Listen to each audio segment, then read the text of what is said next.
but we are sharing one because the internet gremlins are here tonight, possibly. So we're going to cut down as much bandwidth as possible. So I'm delighted to be here. I'm also, there's a big gang of storytellers here tonight, is wonderful, and singers. So great company. Thanks for having us. I'm also going to do a little switch of the story I was going to tell tonight. Keep it short and sweet. I was chatting to a friend of mine in the States recently about the tradition, or the way in Ireland that you'd have the same trade or vocation for a few generations, and how something that's very important to us in Ireland is education. It's very important to get a good education, sometimes even more so than money. Education is more important. And I know we have a few school teachers in the crowd tonight. So this story reminded me of that. There was a very good man with a good heart. He was a widower, but through no fault of his own, he fell on hard times. And he was left with three young sons, and he simply didn't have the money to educate them.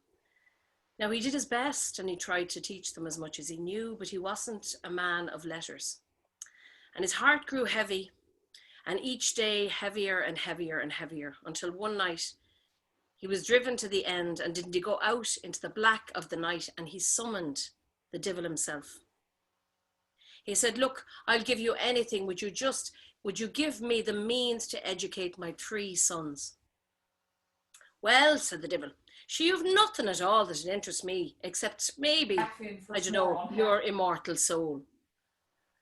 And the man hung his head low and shook his head. He was thinking about it. And the devil said, "You know what?" He said, "I'll sweeten the deal. I will give you 7 years to watch your sons be educated, and watch them leave, and watch them go into their careers. And then I will come knocking on your door to claim your immortal soul." Well, the man shook the devil's hand and went back to the house and said nothing to the sons. But sure enough, the money was there, and he sent them off to be educated. The eldest son he sent off to the religious orders to be a holy man, a good education. The middle son he sent off to be a doctor and a healer. And the youngest son, maybe his favourite, he sent off to be a lawyer. Well, time went on, and the three lads had great success and were great students. And the man was so proud as he watched them all go through their years of education and graduate.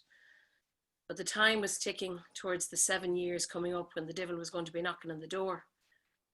And of course, as they got older, the young men finally heard of this. They heard of this awful deal that happened with the devil. So they decided to come back to the father's house just before the devil was going to knock on the door. And they arrived back in, and sure enough, at midnight on the night, there was a wobbly knock on the door. And the eldest son opened the door, and there stood the devil. And the eldest son, the priest, threw himself down onto the ground, holding his holy book in his hand. He said, "Please, please, will you spare my father? Don't take his immortal soul." And the devil was amused by this, to see a holy man there at his feet. "I'm feeling a bit generous tonight," he said. "I'll tell you what I'll do. I'll give you an extra week with your father, and then I'll be back to collect his soul, and no praying will stop me." And so the three sons got another week with their father, but their hearts were heavy. And sure enough, at the end of the week, they were sitting there, and there was a wobbly knock. And the middle son, the doctor, opened the door, clutching his medicine in his hand as if to preserve his father somehow. "Please," he said, "please," he said, "will you spare my father? I'll do anything. He's so proud of me and all I've done." And the devil looked at him, and he said, "I'm feeling in a bit of a generous mood," he said. "And you know, you're a healer and all that. There'll be no healing of your father's soul when I come back in a day to collect it. You can have one more day." And so the three sons got one more day with their father. But sure enough, midnight the next night, was still a wobbly knock. And the youngest son, the lawyer, opened the door, and he saw the devil standing there. And the youngest son in his hand had a bottle of the finest whiskey. Oh, no, no, no. No, no, no, no, no, said the devil. I know what you're doing. There's no way you're swapping me a bottle. It's very good whiskey, but there's no way you're swapping me a bottle of your finest whiskey for a soul. That is no deal at all. Oh, no, no, no, said the youngest son. I wouldn't dream of insulting you with such an offer. I've something better for you. If you let me drink this whiskey with my father, maybe I'll give you my soul as well, and you'll go back to hell with 2 souls. Wouldn't that do you? I don't know, said the devil, and he stepped inside to think about it. I don't know, he said, that's a bit tricky. He said, that's a big bottle of whiskey now, and you could be sipping on it for weeks. I know the tricks people get up to. Oh no, said the lawyer. I will make you a fair deal. Look over there. Do you see that candle on the table?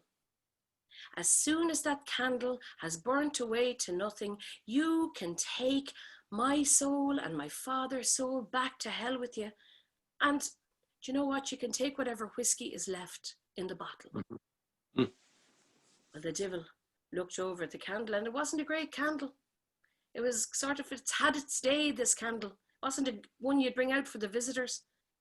And he looked at the fine bottle of whiskey and he sat down and he said, you have a deal. And the youngest son and the father took out 2 fine glasses and they poured themselves 2 whiskies and they sat there sipping them because it was a fine whiskey not to be thrown back. And they drank down and down and down until there was about a good couple of glasses left in the bottle. And the candle burnt down lower and lower. And the devil began to lick his lips because he could taste that peaty whiskey. And he could taste the soul and the 2 of them coming closer and closer to him. And just when there was about a half an inch left in the candle, didn't the youngest son leap up and blow out the candle, pick it up and stick it in his pocket. Hold on a minute now. What's going on here? Said the devil. We had a deal. We did have a deal, said the lawyer, the youngest son. We had a deal that when that candle burnt away to nothing, you could take off with my soul and my father's soul. Well, I've blown out that candle and it won't ever burn away to nothing as long as it stays in my pocket. So be out of this house with you.